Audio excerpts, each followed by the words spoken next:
Cooper. Cooper with a great chance. Cooper must make it four. He does.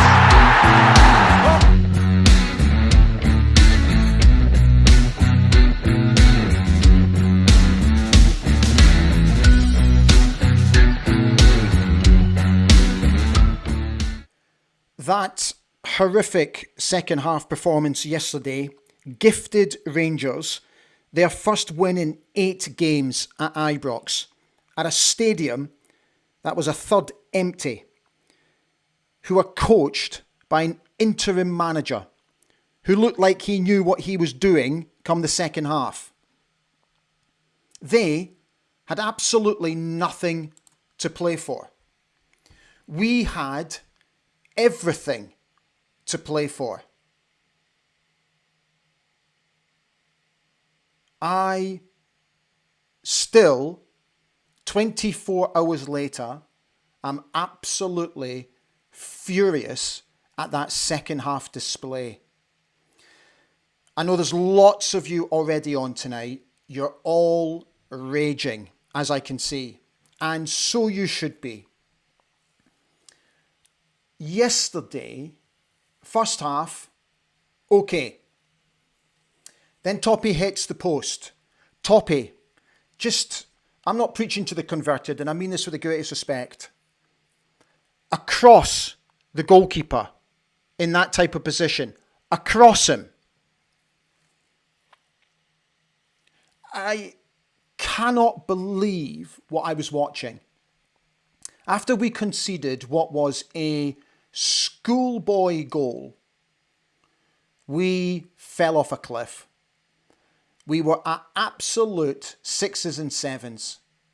We didn't look like a unit. It looked like we were playing together for the first time. And it looked like nobody had a clue what to do. And that is completely unacceptable. I wanted to choose my words very carefully tonight because I didn't want my emotions to take over. Because you know me, or you should by now, that I don't like to go gung-ho. And that I try and keep a positive mindset. But I can't see any positivity. For me, there was no heart, no fight, no desire, no will to do better. And I could not believe what I was watching. We're going for third place. These guys are playing for their places in a Scottish Cup final, which is only 2 weeks away, which potentially for some of these players could be the pinnacle of their career. Nobody yesterday, in my humble opinion, got pass marks. Nobody. How could we lose a game to a bang average Rangers team in that manner? How? How is it possible? I'm starting to lose patience, I have to be honest, and I never thought I'd get to this stage. It's a 3-year project, we're building, blah, blah, blah. For me, that's out the window. That now is out the window. Yumi has now had just about a full season. He should, by now, know the Scottish game. He's got people around him helping him to educate him. We've played Rangers now 4 times this season. He should know by now how to beat Rangers. It's unacceptable on all levels, right throughout the first team. Honestly, I cannot believe it. I still can't. I woke this morning thinking, right, stay calm, don't go mental. And then throughout the day, I was just getting more and more angry. Andrew Budge and I decided not to do any analysis on the game because quite simply, we couldn't bring ourselves to do it. And I didn't want to sit through 10, 15 minutes of that utter garbage again. Because let's be honest, it's there for everybody to see what went wrong. Huge game now on Wednesday. Oh my God, huge. And still, remarkably, within a chance. It's... Really? Dundee United, we finish off. Are you hopeful? I'm not. I'm really not. The performances are not good enough. I'm sorry. And the cup final, oh my. I have the fear. And you know, again, I cannot believe that I'm sitting here being so negative when usually I'm very positive and optimistic. But after watching that utter mince yesterday, oh, I've lost faith. I really have. And I feel for those supporters that went down yesterday. And shall I tell you something else? See, when those players stood and applauded the players from 50 metres, I'm sorry, don't applaud them. Go over and apologise to them. Go right up to them and apologise for putting on such an inept performance. That's what you should have done. Instead of standing there clapping them. Really? They deserved your apologies yesterday. Oh, I'm still utterly raging. Right, some positivity.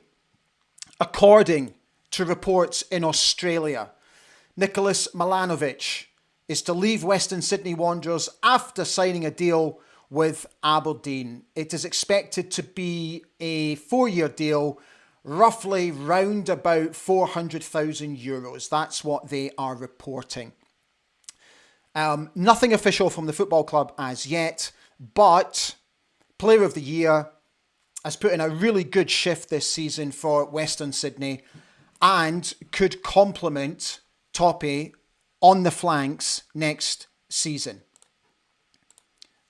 So if we are to believe those reports, very positive. Once the reports have been confirmed, I will do my best to get an Australian football expert on the show to have a wee chat. Right, let's get back to the game. Okay, can I ask you, what did you make of the team news? Because I'll be honest, it completely baffled me. 4 changes for the St Mirren game. There was one enforced change that Christos Tobas had to be rushed back in, even though he had done a couple of days full training, because Alfie Dorrington unfortunately missed out on sickness. I don't think he played well yesterday. And I'm wondering if Jack Milne should have started yesterday. Dante and Leighton. Dante came in to start with Ante missing out. Jamie played in the number 10 role, but this one I cannot understand. Again, with the greatest respect, why did Uday start? I just don't get it. Let me remind you that ABTV is brought to you by Saltire Energy, the market leader in drilling equipment rental. But not just that, they offer a wide range of services to the oil and gas industry, with offices based in Aberdeen, the Middle East and Southeast Asia. These are your match stats, and just look at them. Just look at them. Look at the possession. Nearly 70% for Rangers. 24 shots they had at us.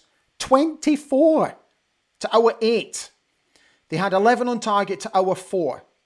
At least we had some shots on target this time around. We only forced their goalkeeper to make 4 saves throughout the game. And they enjoyed 43 touches inside our 18-yard box to our 11. That's what the stats say. This is what the manager had to say after the game. The performance-wise, and especially after their first goal, how we act not like a team, we play as individuals, and it's still important to, even if not have the best day, you have to stay in the game and give you an opportunity and a chance to take something from this game. Instead, did the opposite. We start playing individually and open up space everywhere, especially inside our team, inside our block, and then it's easy for them to play football, and we don't deny them anything in this moment, and that's a thing we just have to improve for the long term. But now we don't have so much time for the next game, but we can't do in these emotional things when things get against us. I think the first half. It's a solid block, but we don't create so much. But still, we were stable. In the second half, we start better and creating some chances. But when they score 1-0, everything just how we act as a collective team just disappear, and that's a matureness and behavior we just need to change as quick as possible, because we have to show ourselves, our fans traveling here, that we have much more inside us as a team when things go tough, and trust. Sometimes you don't have the day, but we have still a chance if we play as a team to get something out from these games. I don't know what you think, but I thought he looked a little bit shell-shocked in that interview with Rob yesterday. But I tell you what, I need to choose my words carefully. He needs to go away and have a long, hard think. Because we just cannot accept that. Right, let's get you on. I'm really sorry for being so negative, but I'm so wound up about yesterday. And it doesn't matter that it's just against the Rangers. It could have been against any team. But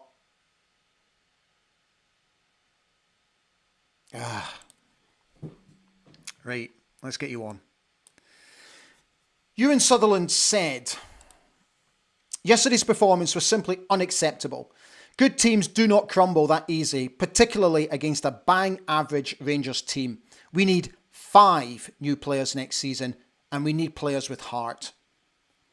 Gavin Wilson says, all I really wanted was for the team to give a good account of themselves and give Celtic something to think about with our double header. Kaiser said, oh my God, what an abomination of a performance. The Musical Cat said, once again, Yimmy's starting 11 baffled me. Why did we not start with Nisbet in a game that we really needed to take something from? Adam Binney's on, wishing you all a good evening. Does not work, he says. Ryan Ellington says, hi Ali and fellow dandies, what an absolute disgrace of a result yesterday. The worst result since the last time we played them, 2-2 at Pittodrie. Interesting, Kaiser agrees with me. Surely Jack Milne should have played ahead of Tobers. If he won't play Milne for that, when will he play them? Grey Pilgrim says, if the players and manager aren't bothered about third, that's fine. Just make sure you win the blooming cup.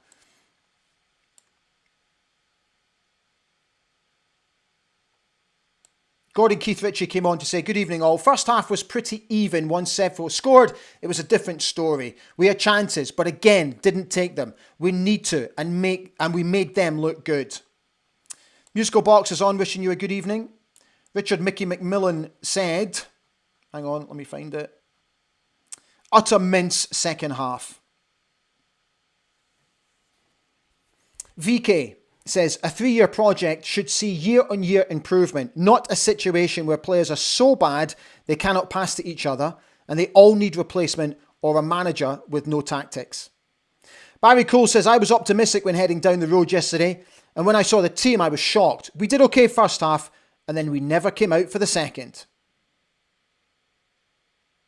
Musical Box says, I wonder about a few things. We say we want to be a top 100 club, but are we any closer? We pay more for players, but are getting the same results. Are we any better than what we were 10 years ago? Adam Binney says, I was really frustrated with our finishing. Keskinen and Gay, near post shots. Dante sitter that he hit over the bar.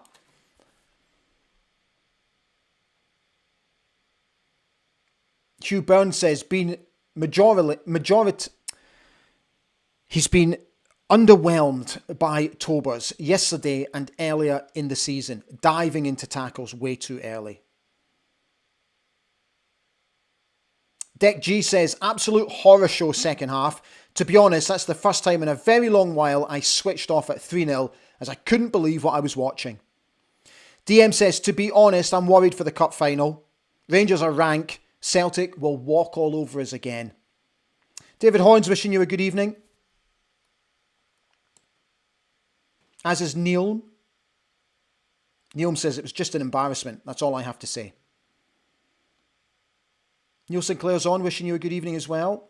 Paul Donaldson says, still too angry to say much about yesterday. We contained them in the first half, but wasted a great chance with our players wandering offside at the free kick. We need to get the basics right. Sheep on Fire, calling it as it is, our players' attitude stinks. When things start going bad, they crawl into their shells and hide instead of fighting for each other. Neil Sinclair says, that was shocking yesterday. Embarrassing. Wayne Matthew said, a poor Rangers team absolutely there for the taking and nothing to play for. What do? Sit back and play like it's a training style game. We are gutless. David McLennan says, second half defence is omni-shambles. Chris Clark says, still fuming after that performance. Complete and utter disgrace from the players and manager. Getting sick and tired of the Jekyll and Hyde performances all season. Devlin, Toppy, Urkel's, Tobers were all dreadful. David McLennan says, without Mitov, it could have been an awful lot worse. Could have been, mate. You're quite right.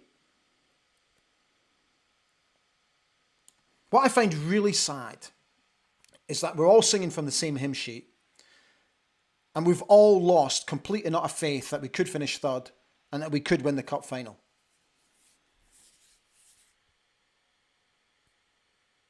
Musical Box says, we say we want to be the best developer of young talent, but then we never play young players for more than about 10 minutes, and that's not very often. So then we farm them out to lower leagues. Scott Bowie says, to be honest, are we not surprised that they put in a performance like that in the second half? The squad have no pride, no heart, no fight. Serious questions about Tillene and his lack of being able to change things. Mad Ferret says, that was absolute torture yesterday. I thought the first half was bad, but the second was unacceptable.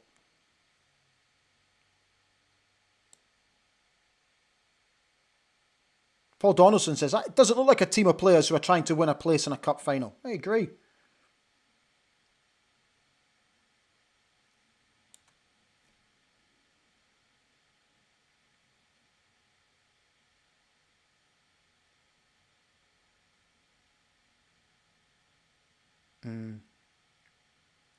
Kilted Warriors on, saying good evening. The Musical Box says, McGrath was completely anonymous. He was. I texted my brother that yesterday. Said, is he even playing?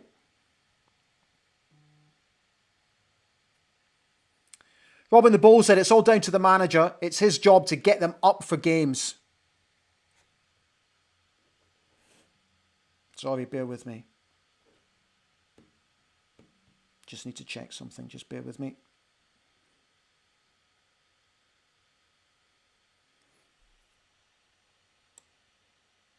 Boy, you lot are raging tonight. Dearie me.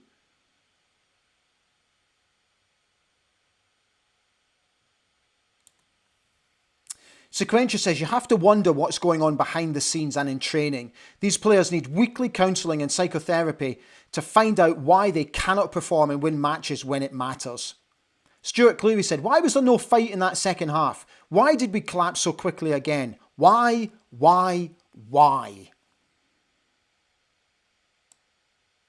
Barry Cole says, I fear for Wednesday night. Don't we all, mate? Dearie me. David Gold is on, wishing you a good evening.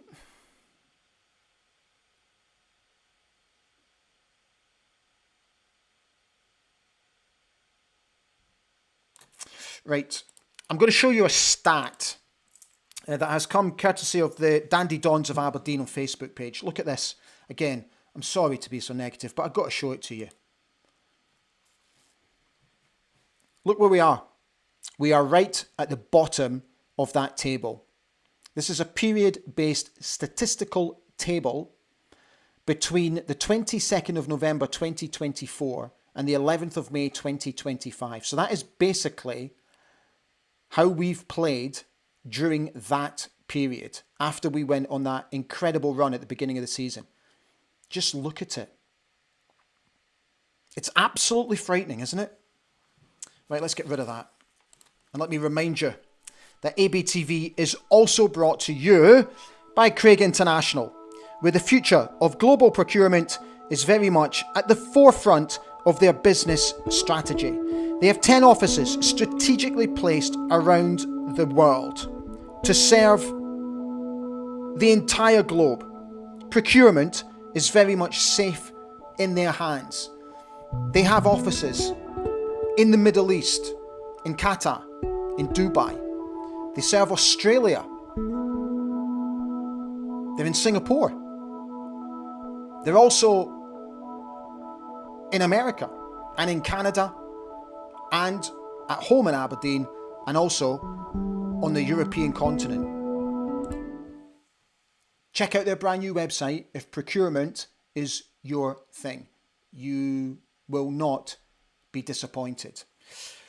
I'm going to get back to your comments, but there's a couple of things that I want to do to try and lift the mood, lift the spirits. So, on this day, on the 12th of May, 1990, Aberdeen win the Scottish Cup after beating Celtic 9-8 on penalties. It was the first ever showpiece event to go to penalties. Brian Irvine scoring the Dons' winning penalty after that sensational save from Theo Schnelders. And on this day, back in 1983, the triumphant Aberdeen team returned to the city after winning the Cup Winners' Cup. An estimated 150,000 people turned up to welcome the boys home. And I would like to show you this. Now, if you've seen it before, please bear with me. This is a home movie. That's my late mum and my best friend Ewan. My dad took his cine camera with him and basically recorded the trip. I'm really sorry, but there's no sound on this trip. But this is us. He sat in the jump seat, and this is us touching down in Aberdeen. It was a trip that will never, ever be forgotten. It was stuff of dreams. It really was. It's something I will never, ever forget as long as I live. And I am so grateful to my late parents for taking me to Gothenburg. This is us walking to Pittodrie to welcome the boys home.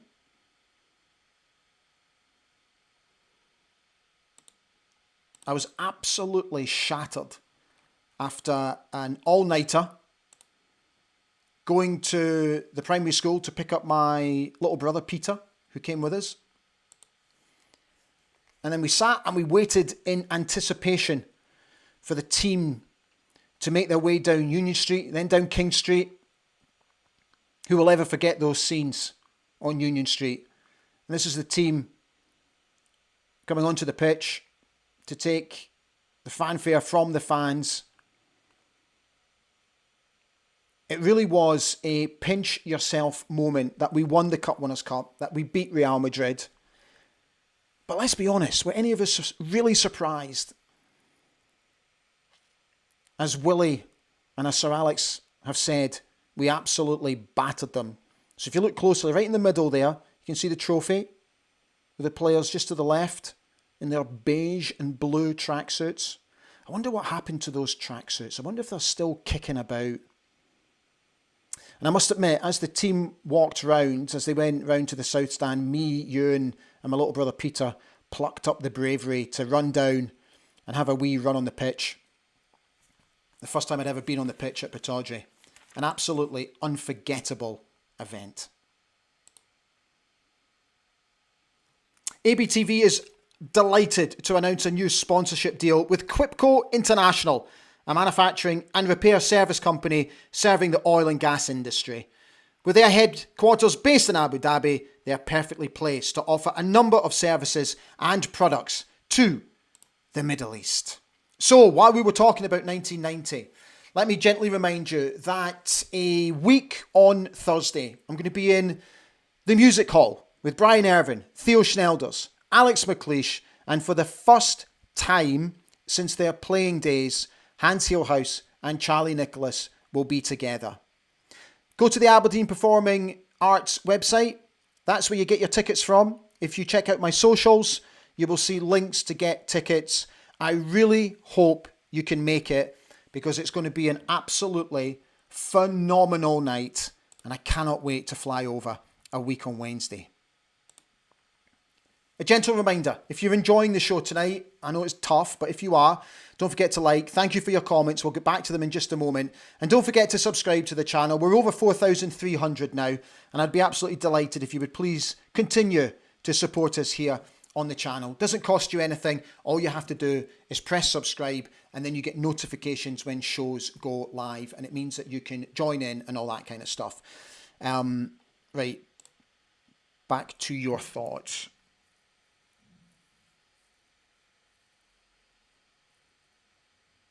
Neom says, 40 plus years following my team, like you, Ali, gobsmacked and raging.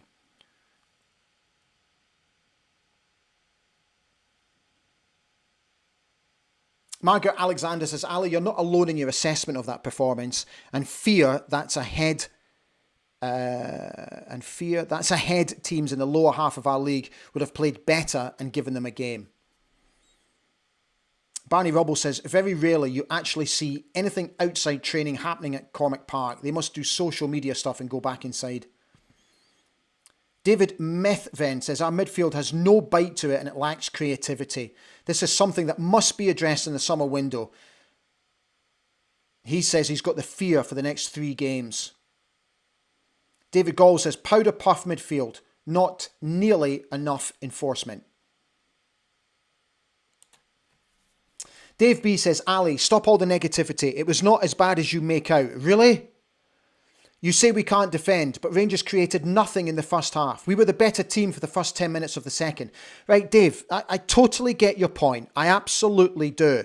But we got battered 4-0 after we conceded the first goal. We absolutely fell off a cliff. The performance after that was simply not acceptable. How can I be positive about us losing a game of football 4-0 to a bang average team? I take your point about the first half. I thought we actually did okay. We created 1 or 2 chances. Again, crying out for us to finish our chances. But apart from that, how can I be positive about getting dicked 4-0 by that mob? I can't. I'm sorry, mate. Scott Bowie says it has to be a club problem. Warnock may not have been right all along about the culture of players we had and seems to have just trundled along into this season. Chris Clark says, I really can't get over how we go to Ibrox and drop our players of the season and top scorer. When I saw the lineup, I nearly threw up. McGrath was non-existent. Urkel's terrible. Devlin hopeless.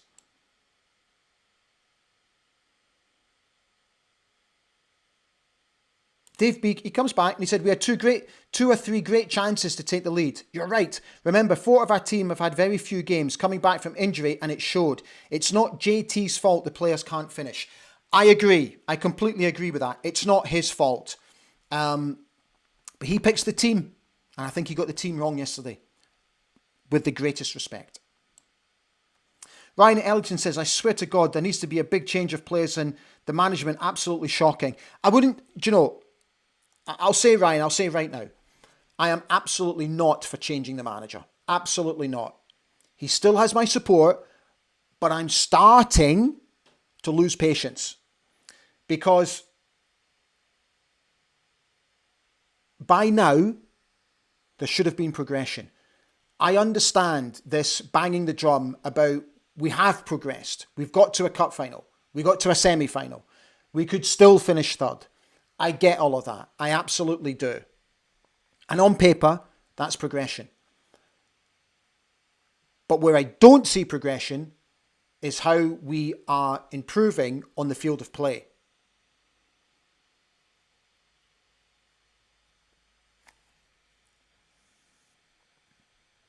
I'm worried about our desire. I'm worried about our heart. I'm worried about the will to win. That's what I'm worried about. Simon Roy says, evening Ali and fellow Reds, we can't even shoot or go forward. This passing back and sideways is no use. That's for Urkels, Clarkson, Gay, Uday, they can all leave for me.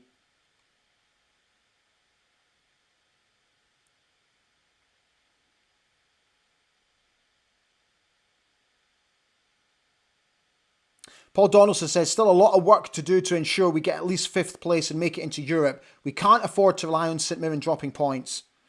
It's in our hands. We have to take care of our business. Nobody else's. It's as simple as that.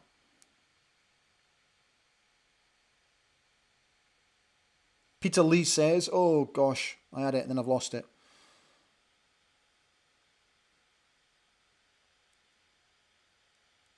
Oh, where's Peter Lee's gone? I've lost it, sorry. Gosh, there are so many comments on it. I don't think I'm going to get through them all.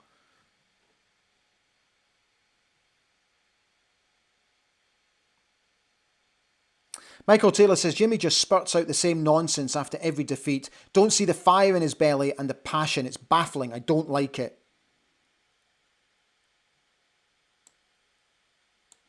Paul Hurd says, going forward, we were like boys against men. Couldn't hold on to the ball, and the forwards were so easily brushed off the ball. Musical Box says, nobody cut through our defence because it parted like the Red Sea and we let them through. I know. Robert says, makes a very good point. We don't have a plan B or a plan C. That is our biggest problem.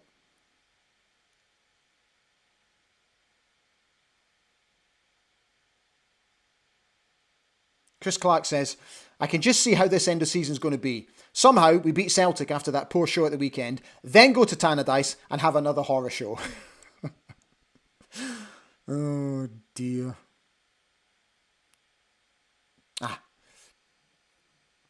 Peter Lee says, I'm fed up looking at past glories. Time to make new memories, but changes have to happen.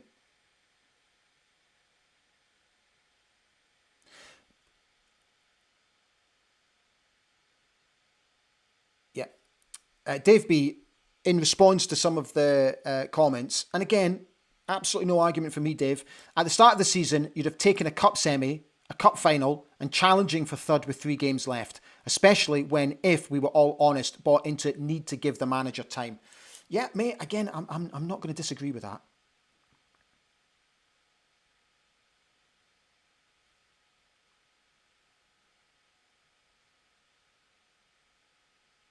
Grey Pilgrim says some Dons fans still have faith. Dundee United tickets sell out. Well done, the Dandies. I know, it's just, honestly, you're astonishing. You're absolutely astonishing.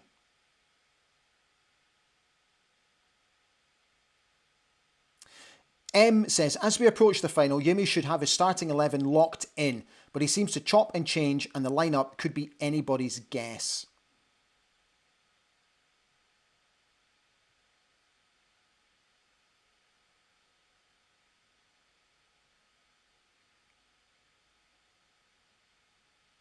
Wayne Matthews says, we actually need a couple of hard men, tough British players that won't accept that garbage from their teammates.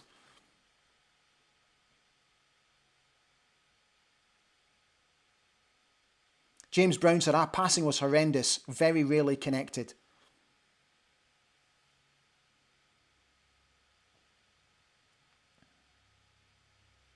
George Finley says, first half was our chance. They were never going to be that bad second half. You know, fair play to Barry Ferguson. He changed it up. You know, he changed it up. And it worked. Okay, I'm going to leave you with the last comment from Dave B. He says, best fans in the world, bar none. I completely agree, mate. We're going to leave it on that positive. So, right, let's have a wee think what we're doing now. Right, so we're going to be back tomorrow night for the preview show ahead of the Celtic game. Then we'll be back on Thursday night for the review show. Then we're back for the Dundee United game. Then we are reviewing the Dundee United game. And then I am pre-recording a cup final special. I can't do it live because I'm going to be in Aberdeen for this event at the music hall. So I'm going to pre-record it before I fly a week on Wednesday, and try and bring you as much as I can ahead of the Scottish Cup final. So we've got a busy next few days coming up here on ABTV. So thank you for your continued support. I am sorry that I've been quite negative tonight. I don't like to be negative. I really don't. And I try and keep this place a positive environment. But I'm teetering at being at the end of my tether. And that yesterday tipped me over the edge. So please forgive me for being so negative. I will try not to be so negative going forward. But it was unacceptable. And I think we can all agree that it was unacceptable. But hey, it's gone. Wednesday's another night. It's another game. A chance to do right. A chance to let them know what they potentially could be facing in the Scottish Cup final. We can still get third. We can still get third. And we can still win the Scottish Cup. Guys, I'll see you tomorrow night. Take good care. Stand free.